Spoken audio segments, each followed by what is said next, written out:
हरे कृष्णा। भक्ति रसामृत सिंधु का आज हम 19वां अध्याय पढ़ेंगे और इस अध्याय का नाम है भगवान की शुद्ध प्रेमा भक्ति। जब किसी भक्त की प्रेम की आकांक्षा कृष्ण से किसी विशेष संबंध से युक्त होकर अति तीव्र हो जाती है तो ये शुद्ध प्रेमा भक्ति कहलाती है।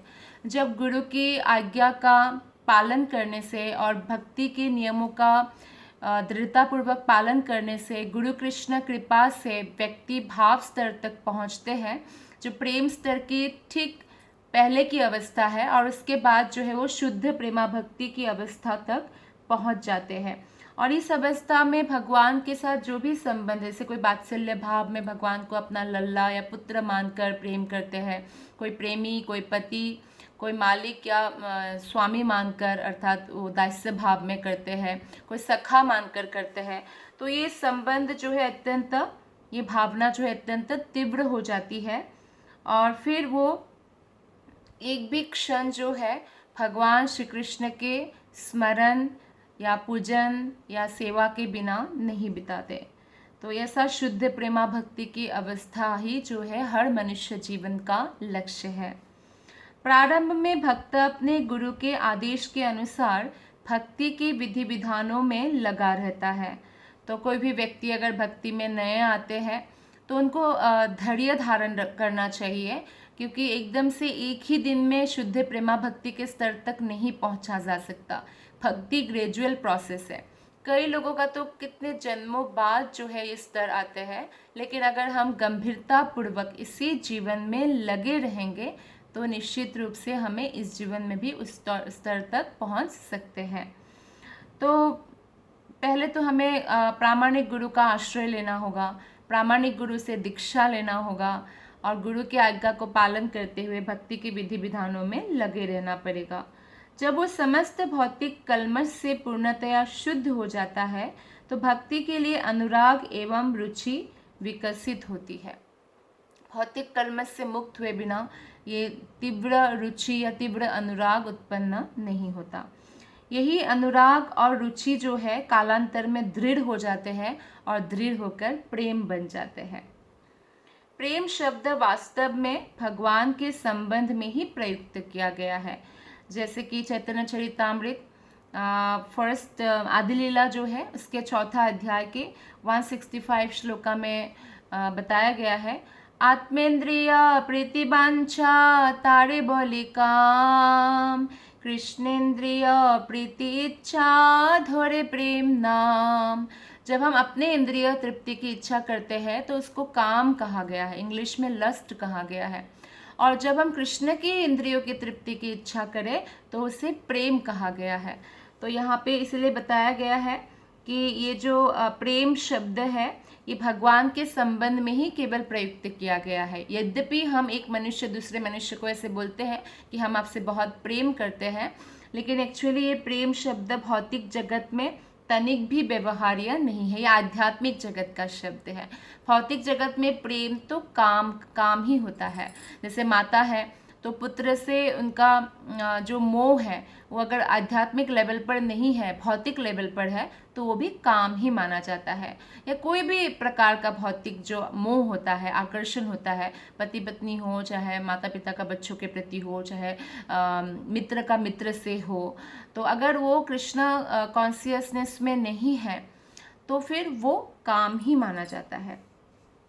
भौतिक जगत में प्रेम के नाम से जितना भी व्यापार चलता है वो काम यानी विषय वासना के अतिरिक्त कुछ नहीं होता है।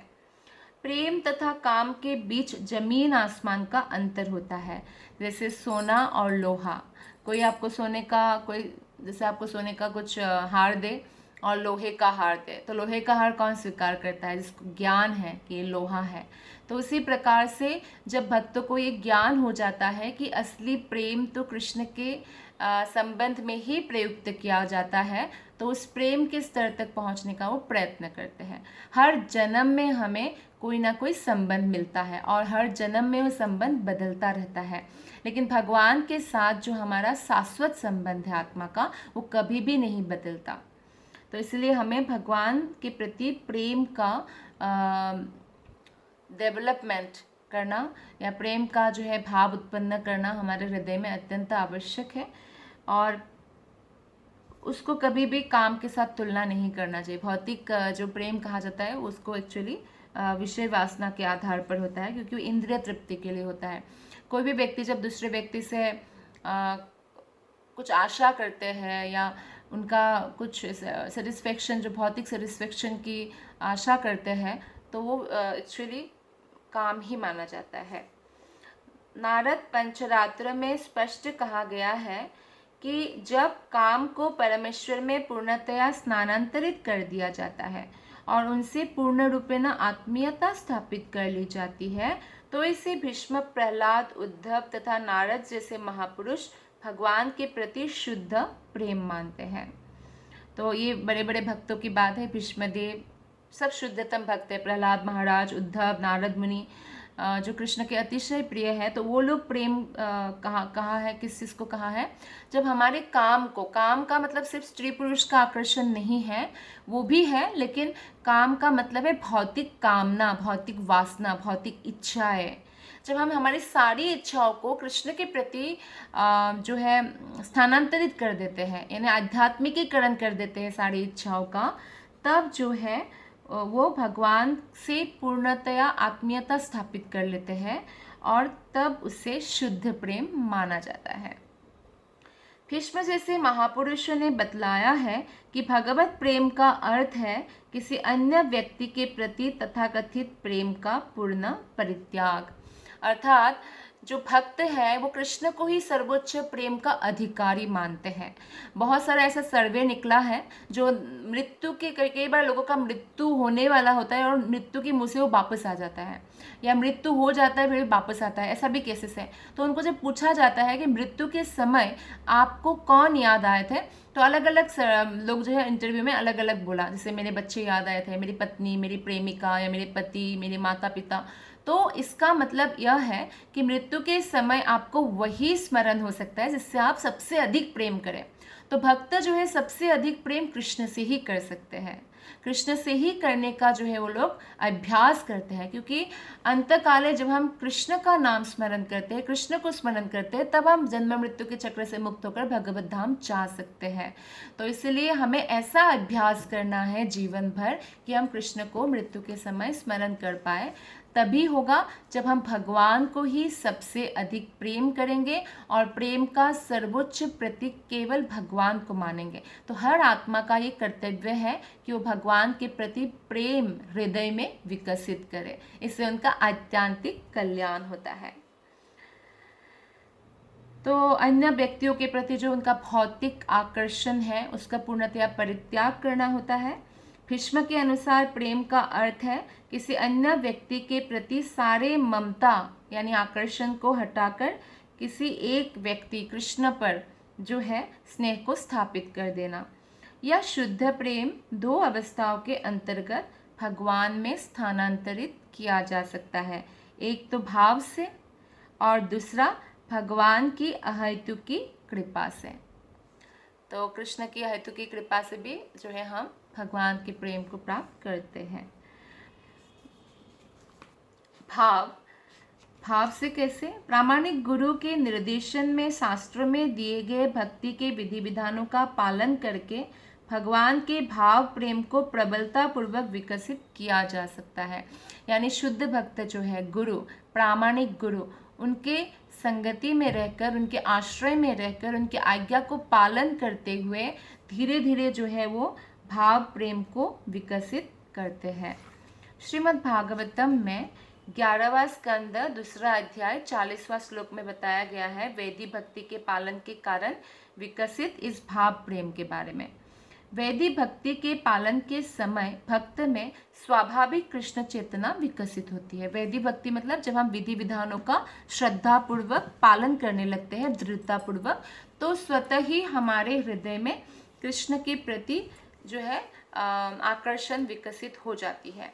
और इस तरह हृदय के कोमल होने से वो उन्मत्त मनुष्य की तरह नाचने गाने लगता है। तो हृदय ऐसे कठोर होता है, हृदय जो है जब तक कोई भक्ति नहीं करते हैं तो कठोर होता है। हर एक प्राणी के प्रति जो सहानुभूति, दया का अनुभूति, तो भक्त जो एक चींटी को भी मारने से वो नहीं मारते हैं, क्योंकि वो किसी भी प्राणी का अनिष्ट नहीं चाहते हैं। तो कितना कोमल हो जाते हैं उनके हृदय, दया से और क्षमा से, प्रेम से दूसरों के जीवों के प्रति भी, तो उससे भर जाता है। और फिर क्या करते हैं, वो इस समस्त भौतिक कलमश से मुक्त होकर हृदय की कोमल होने से उन्मत्त मनुष्य की तरह कृष्ण कीर्तन में नाचने गाने लगते हैं।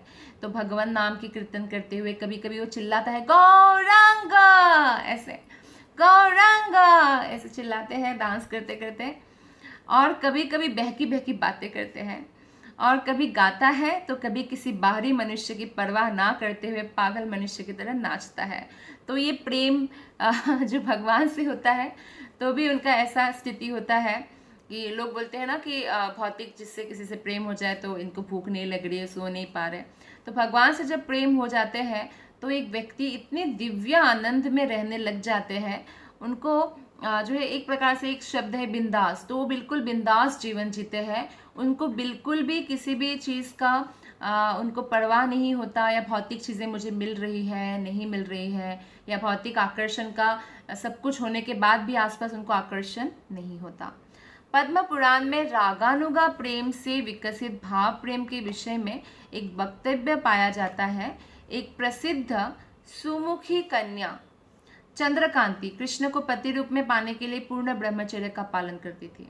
पद्म पुराण में है, एक चंद्रकांति नाम की एक सुंदरी जो है कन्या स्त्री, तो वो कृष्ण के प्रति इतना आकर्षित थी, कृष्ण के प्रति इतना प्रेम उनको हृदय में विकसित हुआ था कि कृष्ण के अलावा वो किसी को पति रूप में पाने की सोच भी नहीं सकती थी, इसलिए पूर्ण ब्रह्मचर्य का पालन करती थी स्त्री होकर भी। तो वो सदैव भगवान के दिव्य स्वरूप का चिंतन करती रहती थी, सुंदर स्वरूप का कृष्ण का, और उन्हीं का कृष्ण का ही गुणगान करती रहती थी। वह अन्य किसी को अपना पति नहीं बनाना चाहती थी। उसने दृढ़ संकल्प कर लिया था कि केवल कृष्ण ही उसके पति होंगे। तो ये प्रेम से विकसित भाव प्रेम के बारे में एक उदाहरण है पद्म पुराण में। और भगवान की असाधारण कृपा, जब कोई भक्त निरंतर भाव प्रेम में भगवान के सानिध्य में रहता है तो यह समझना चाहिए कि स्वयं भगवान ने अपनी असाधारण अहेतु की कृपा से उसे यह पद प्रदान किया है। तो कोई अगर भगवान के स्मरण दिन रात कर पाता है और भगवान से प्रेम विकसित किया है, भाव विकसित किया है, तो अहंकार नहीं करना चाहिए, क्योंकि वो कृष्ण की गुरु की अहेतु की कृपा हो रही है और इसलिए ही कोई भक्ति कर पाते हैं। तो इस तरह की असाधारण कृपा का उदाहरण श्रीमद् भागवत में 11.12.7 में पाया जाता है, जिसमें कृष्ण उद्धव से बताते हैं, वृंदावन की गोपियों ने मेरी प्राप्ति के लिए ना तो वेद पढ़ा था, वृंदावन के जो गोपीगण हैं वो कृष्ण को पूरी तरह से जीत लिया था, कृष्ण जैसे बिनमोली बिक गए थे। कृष्ण बोलते हैं मैं तो आपका ऋण भी नहीं चुका सकता, ब्रह्मा का पूरा दिन पूरा रात भी लगा लो, पूरा जीवन भी लगा लो, मैं चुका नहीं सकता हूँ। तो इतना कृष्ण प्रेम करते हैं। तो ये स्थिति कैसे प्राप्त किया? समस्त भक्तों में गोपियों को ही सर्वश्रेष्ठ भक्त माना जाता है। तो कैसे पाया? कृष्ण बोलते हैं गोपियों ने मेरी प्राप्ति के लिए ना कोई वेद अध्ययन किया था, ना ही उन्होंने कभी कोई तीर्थ भ्रमण किया, तीर्थ स्नान किया, तीर्थाटन किया, ना ही उन्होंने दृढ़ता पूर्वक कोई विधि विधानों का पालन किया, ना ही कोई तपस्या की। उन्होंने मेरी संगति मात्र से भक्ति की सर्वोच्च सिद्धि प्राप्त की। तो कृष्ण की संगति हम कैसे कर सकते हैं? निरंतर कृष्ण के बारे में श्रवण करने से, कीर्तन करने से, गुणगान करने से, स्मरण करने से, कृष्ण की सेवा में खुद को लगाए रखने से हम जो है कृष्ण का जो है आकर्षण, कृष्ण का जो ध्यान है वो हमारे प्रति भी आकर्षित कर सकते हैं। तो इस प्रकार कृष्ण का वास्तविक संगति होता है। गोपियाँ तो जब कृष्ण मथुरा चले गए थे तो भी वास्तविक संगति कर रही थी, एक क्षण के लिए भी कृष्ण को नहीं भूलती थी। कभी कृष्ण के जो लीलाएं हैं उसका गुणगान करती थी, और बाकी गोपियाँ श्रवण करती थी, जैसे कोई गोपी गुणगान किया, कोई श्रवण किया, और बाकी स्मरण करती थी बाकी समय।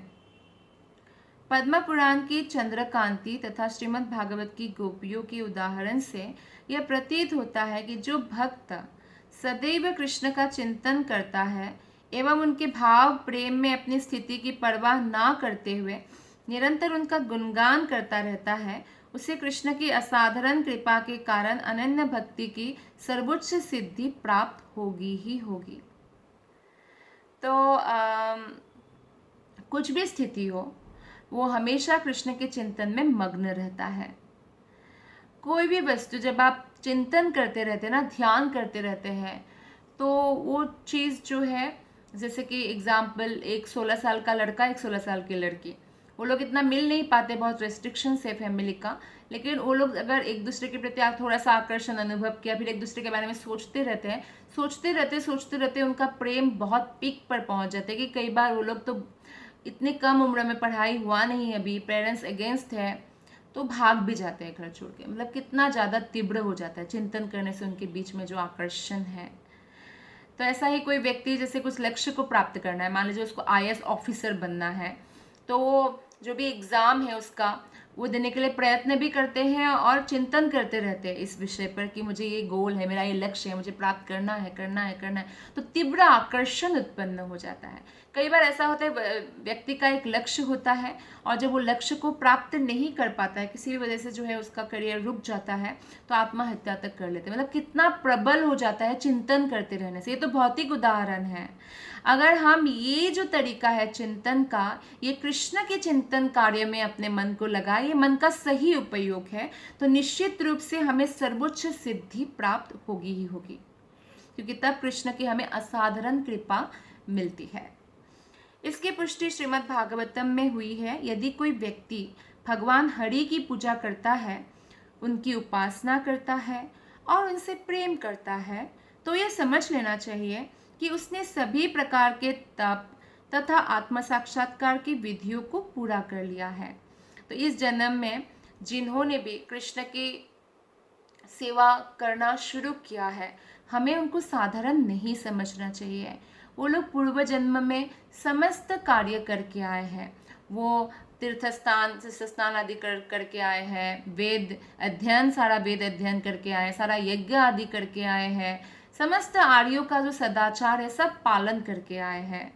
तो इसलिए कहा गया है, अहो बतो स्वापचो तो गरियान या जीवाग्रे वर्तते नाम तुभ्यम। चाहे कोई भी कुल में जन्म लो, अगर उनकी जीवा में कृष्ण का नाम जप हो रहा है, वो पूरे लोक में, त्रिलोक में सर्वश्रेष्ठ है, सबसे पूजनीय है। वो पूर्व जन्म में सारा कुछ जो लोग बोलते हैं वो करना चाहिए, ये करना चाहिए, सब कुछ, वेद अध्ययन, यज्ञ, समस्त पूजा और समस्त तीर्थों में स्नान सब करके आए, तो उनको ये पोजीशन मिला है।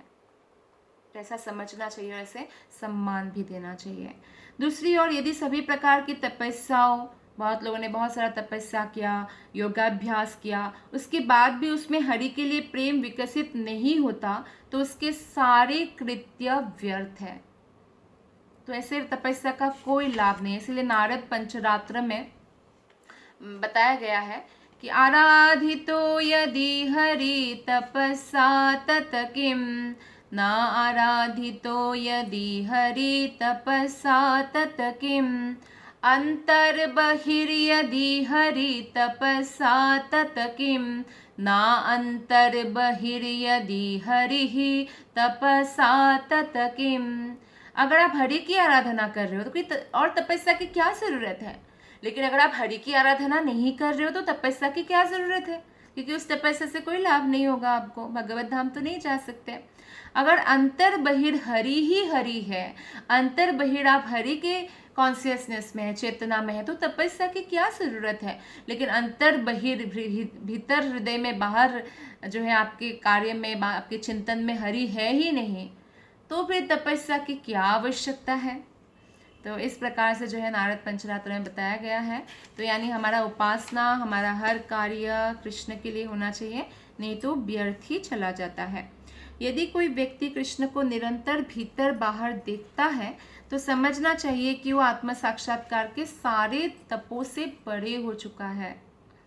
किंतु यदि सभी प्रकार के तपस्या के बाद भी वो भीतर और बाहर कृष्ण का दर्शन नहीं कर पाता, तो समझिए कि उसकी सारी तपस्या व्यर्थ है।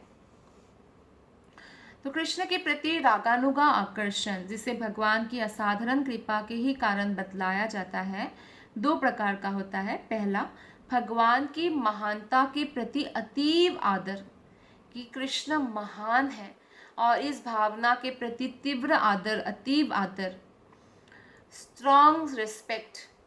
और दूसरा, किसी बाह्य हेतु के बिना कृष्ण के प्रति स्वतः आकर्षित होना, मतलब कोई बाहर से मोटिवेट करने की जरूरत नहीं है, हृदय में ही कृष्ण के प्रति स्वतः आकर्षण है। नारद पंचरात्र में कहा गया है कि भगवान की महानता के प्रति अतीव आदर होने से मनुष्य को भगवान के प्रति महान स्नेह और स्थिर प्रेम प्राप्त होता है। स्थिर भाव वो प्राप्त हो जाता है, प्रेम प्राप्त हो जाता है। और ऐसे व्यक्ति को निश्चय ही 4 प्रकार का जो वैष्णव मुक्तियाँ है, सारूप्य, सालोक्य, साष्टी और सामीप्य, ये मुक्तियाँ प्राप्त होते हैं। वैष्णव मुक्ति जो है मायावादी मुक्ति से भिन्न होता है। जैसे निराकारवादी का जो मुक्ति होता है वो भगवान की तेज में तल्लीन होना चाहता है, लेकिन ऐसा मुक्ति नहीं होता। वैष्णव मुक्ति जो है श्रेष्ठ होता है, वैकुंठ जगत में उनको प्रवेश मिलता है। नारद पंचरात्र में शुद्ध अनन्य भक्ति को स्वार्थ भावना से विहीन बतलाया गया है। कोई भी स्वार्थ नहीं होता, निस्वार्थ भाव से। जैसे आपका ही मान लीजिए 2 दोस्त हैं, एक दोस्त जो है हमेशा स्वार्थ के कारण आपके पास आते हैं और दूसरा जो है निस्वार्थ भाव से आपसे प्रेम करते हैं, तो आपको जैसे कौन से व्यक्ति का दोस्ती अच्छा लगेगा? ऑब्वियसली निस्वार्थ भाव से जो करते हैं। तो भगवान के पास भी कई व्यक्ति अपने स्वार्थ के कारण जाते हैं और कई लोग जो है निस्वार्थ भाव से केवल कृष्ण से प्रेम करते हैं।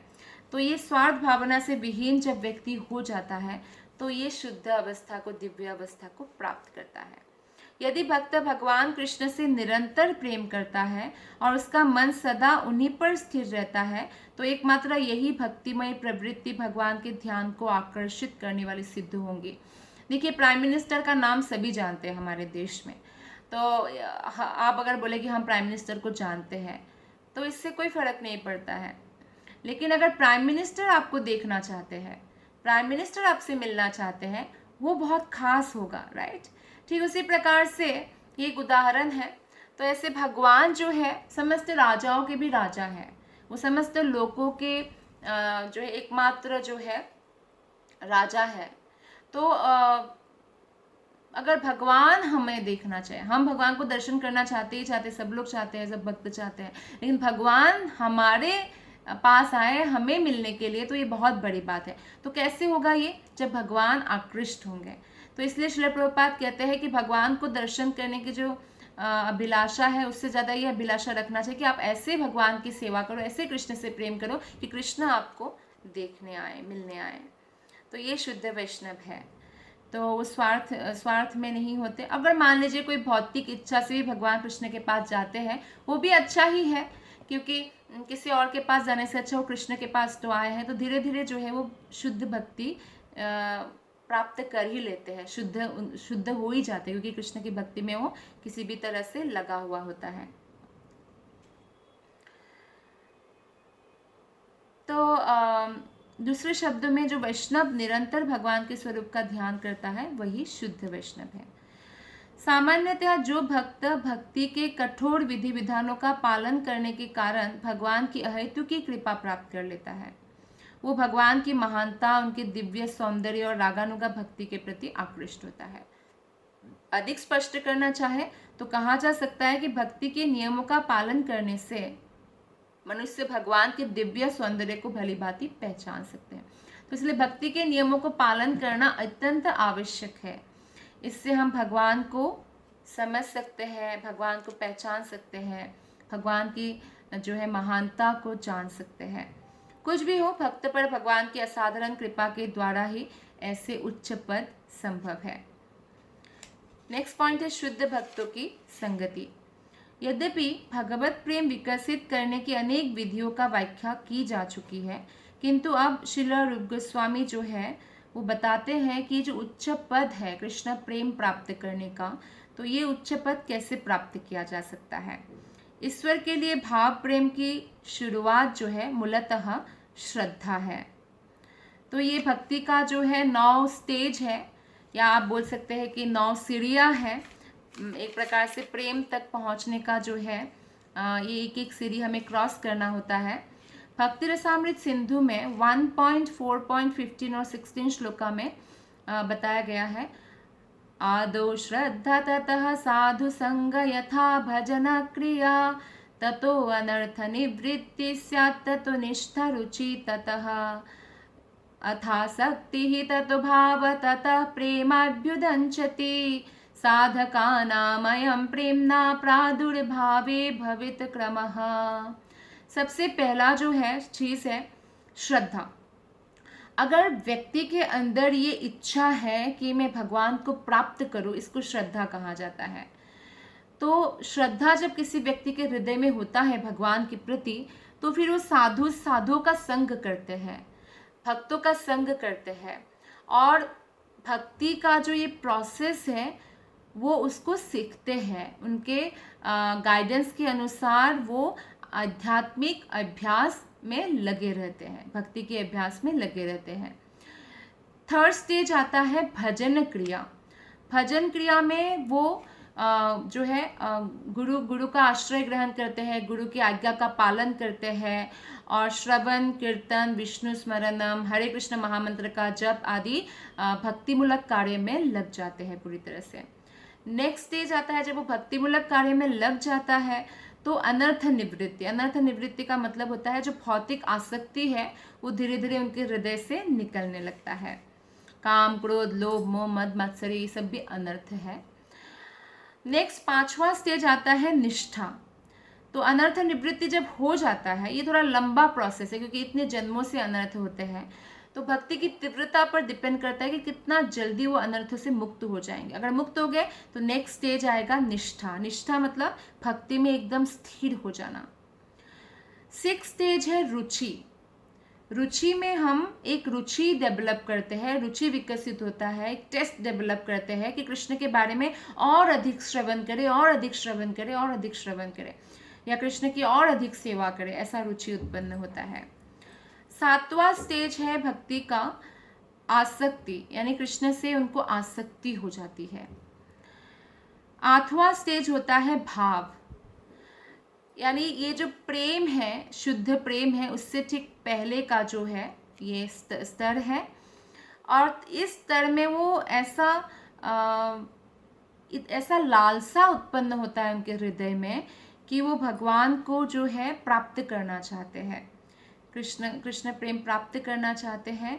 और एक भी सिंगल मिनट कृष्ण स्मरण के बिना अगर निकल गया तो उनको बहुत बड़ा दुख होता है। वो कंस्टेंट भजन करते हैं, बिल्कुल एक भी क्षण बिताए बिना वो लगातार निरंतर कृष्ण का श्रवण कीर्तन स्मरण आदि में लगे रहते हैं। और कभी कभी वो भगवान का जो है जो भगवान का उपस्थिति का अनुभव करते हैं।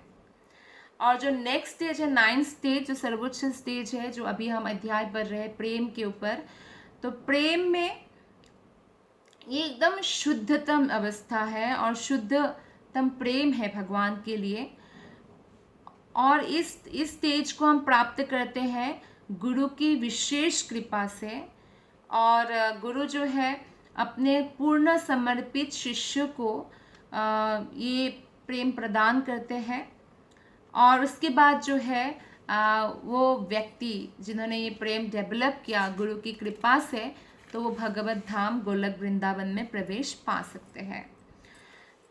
तो शुद्ध भक्तों की अनेक समितियां हैं, संगठन हैं, जैसे कि इस्कॉन है और ऐसे अन्य और भी संगठन है भक्तों का, जैसे 4 परंपरा है, श्री संप्रदाय है, रुद्र संप्रदाय है, कुमार संप्रदाय है, ब्रह्म गौड़ीय संप्रदाय है। तो ये जो समितियां हैं इसके साथ संबद्ध व्यक्ति जोड़ता है और फिर शुद्ध भक्ति की और जो है उनका प्रगति जो है और तेज हो जाता है, क्योंकि कलयुग में संगठन में शक्ति है। तो एक साथ जब मिलके भक्तों के साथ हम रहते हैं तो हमें उत्साह मिलता है, हमें हिम्मत मिलती है, हम भक्ति में तीव्र गति से आगे बढ़ सकते हैं। जैसे कभी कभी आप देखते होंगे कुछ चिड़िया समुद्र क्रॉस करने के लिए एक साथ बहुत झुंड में उड़ते हैं, तो ऐसा नहीं कि वो किसी और के ऊपर बैठ के जाएंगे, ऐसा नहीं है। सब लोगों को अपना अपना ही पंख चलाना होता है, लेकिन फिर भी उनको जब वो ग्रुप में जाते हैं तो हिम्मत मिलती है और वो लोग पहुंच भी जाते हैं तट पर। अकेले जाए तो वो शायद गिर जाए समुद्र में ही। तो इसी प्रकार भक्तों को भी हमेशा अपने जो है बाकी भक्तों की, शुद्ध भक्तों की संगति में रहना चाहिए। जैसे कभी कभी आप पौधा बोते हैं, तो अगर बाहर है पौधा, जहाँ जैसे पहले गांव में बकरियां वगैरह ऐसे घूमती है या और भी, तो फिर बाहर है तो बकरी खा लेती थी वो पौधे को, है ना, कोमल कोमल पत्ता अच्छा लगता है बकरी को। लेकिन अगर फैंसी बना देते हैं, जैसे बेम्बो का ऐसे सराउंडिंग बना देते हैं, तो उसको बकरी खा नहीं सकते, है ना। तो ठीक उसी प्रकार से हम जब भक्ति में अभी भी आए हैं और अभी हमारा श्रद्धा एकदम उच्च लेवल तक नहीं गया है, एकदम स्थिर भाव को प्राप्त नहीं किया है, भक्ति में स्थिरता प्राप्त नहीं किया है, तो उस केस में अगर हम ऐसे रहेंगे तो माया नामक बकरी जो है हमें खा लेंगे। तो हम भक्तों की संगति में रहेंगे तो वो प्रोटेक्शन है। शुद्ध भक्त का प्रभाव ऐसा होता है कि यदि कोई थोड़ी सी भी श्रद्धा से उसकी संगति करता है तो उसे भगवत गीता तथा श्रीमद् भागवत जैसे प्रामाणिक शास्त्रों से भगवान के विषय में सुनने का अवसर मिलता है। भक्त, शुद्ध भक्तों की संगति, शुद्ध भक्त क्योंकि अनर्गल कृष्ण कथा करते रहते हैं। इस तरह जन जन के हृदय में स्थित भगवान की कृपा से मनुष्य में क्रमशः ऐसे शास्त्रों के वर्णन में श्रद्धा विकसित हो जाती है। शुद्ध भक्तों की संगति की यह पहली अवस्था है कि साधु की संगति से, शुद्ध भक्त की संगति से जो है हृदय में स्थित भगवान की कृपा से मनुष्य शास्त्रों के ऊपर भी श्रद्धा विकसित करते हैं। दूसरी अवस्था है मनुष्य थोड़ा प्रगत और प्रौढ़ हो जाने के बाद शुद्ध भक्त के मार्ग निर्देशन में भक्ति के नियमों का पालन करने के लिए खुद ही तैयार हो जाता है कि मैं ये नियम पालन करूंगा, और फिर गुरु स्वीकार करते हैं। फिर भक्त अपने गुरु के मार्गदर्शन में वैधि भक्ति संपन्न करता है और ऐसे कर्मों के फलस्वरूप वो सभी अवांछित कार्य अनर्थों से मुक्त हो जाता है। तो इस प्रकार अवांछित कार्यों से मुक्त होने पर उसकी श्रद्धा स्थायी रूप से स्थिर हो जाती है, जिसको बोला जाता है निष्ठा, और उसमें भक्ति करने के लिए दिव्य रुचि विकसित हो जाती है, और फिर अनुरक्ति, आसक्ति हो जाता है, फिर भाव और अंततः शुद्ध भगवत प्रेम विकसित होता है। शुद्ध प्रेम विकास की ये विभिन्न अवस्थाएं हैं, ये 9 अवस्थाएं हैं। केवल अति भाग्यशाली व्यक्तियों को जीवन में ऐसी सफलता प्राप्त हो पाती है। जो लोग वैदिक शास्त्रों के कोरे सैद्धांतिक ज्ञाता हैं, वे इस विकास को नहीं समझ पाते हैं, क्योंकि कुछ लोग सिर्फ वैदिक सिद्धांतों में पड़े रहते हैं, वो लोग भक्ति का कोई प्रयास या प्रैक्टिस नहीं करते, कृष्ण से प्रेम नहीं करते, तो इसलिए उनको इसका रहस्य समझ में नहीं आता है। केवल भाग्यशाली व्यक्ति ही ये सर्वोच्च सिद्धि, सबसे अधिक जो है सिद्धि ये है, सबसे श्रेष्ठ सिद्धि कृष्ण प्रेम, उसको प्राप्त कर सकते हैं। इसलिए नारद पंचरात्र में शिव जी पार्वती से कहते हैं, हे महादेवी, तुम मुझसे यह जान लो कि जो कोई व्यक्ति भगवान के प्रेम के भाव को विकसित कर लेता है और फिर इस प्रेम के वशीभूत होकर दिव्य आनंद में निरंतर मग्न रहता है, वो शरीर या मन से प्राप्त होने वाले भौतिक दुख या सुख की अनुभूति नहीं कर पाता। तो कहने का मतलब है कि जो भगवान के दिव्य आनंद में रहते हैं वो हमेशा आनंद के सागर में ही गोते लगाते रहते हैं, तो भौतिक जगत की जो दुख सुख है उनको प्रभावित नहीं कर सकते उनके मन को, उनका मन पूर्णतया कृष्ण में स्थिर रहता है। स्नेह तथा प्रेम व्यापार प्रेम रूपी आद्य वृक्ष की विभिन्न शाखाएं हैं, जो नाना प्रकार के स्नेह प्राकृत्यों के पूर्व आती है और उनकी व्याख्या करना आसान नहीं है। तो एक्चुअली क्या है, जो भगवान तक पहुंचने की जो उच्चतम अवस्थाएं हैं, ये साधारणतया जो है समझ में नहीं आता है, लेकिन शुद्ध भक्तों की संगति में ये समझ में आता है। पर यहाँ पे जो है प्रेम व्यापार की जो है प्रेम रूपी आद्य वृक्ष की विभिन्न शाखाएं हैं, इसके बारे में भी हम भविष्य में पढ़ेंगे। इसका वर्णन सनातन गोस्वामी अपने पुस्तक में भागवतामृत में किया है, और यद्यपि ऐसे स्नेह तथा प्रेम व्यापार का विषय अत्यंत गुह्य है, किंतु सनातन गोस्वामी ने खुलकर इसका वर्णन किया है। गुह्य इसलिए है क्योंकि उच्चतर लेवल के भक्त ही इसको समझ पाते हैं, इसलिए रूप गोस्वामी पाद जो है यहाँ पे ये वर्णन अभी नहीं किया है। इस तरह श्री रूप गोस्वामी भक्ति रसामृत सिंधु के ये प्रथम भाग जो अभी हमने पढ़ा 19वां अध्याय तक, ये भक्ति रसामृत सिंधु के प्रथम भाग का समापन अपनी कृति को दिव्य सौंदर्य के प्रतिष्ठापक श्री सनातन गोस्वामी तथा गोपाल भट्ट गोस्वामी, श्री रघुनाथ भट्ट गोस्वामी और रघुनाथ दास गोस्वामी को उनके दिव्य आनंद हेतु समर्पित करके करते हैं। तो जो शुद्धतम वैष्णव होते हैं वो बाकी जो शुद्ध वैष्णव है उनके प्रति बहुत आदर भावना रखते हैं। और ये जो पुस्तक है जो रूप गोस्वामी पाद ने लिखा है वो इन गोस्वामियों को जो है समर्पित करते हैं।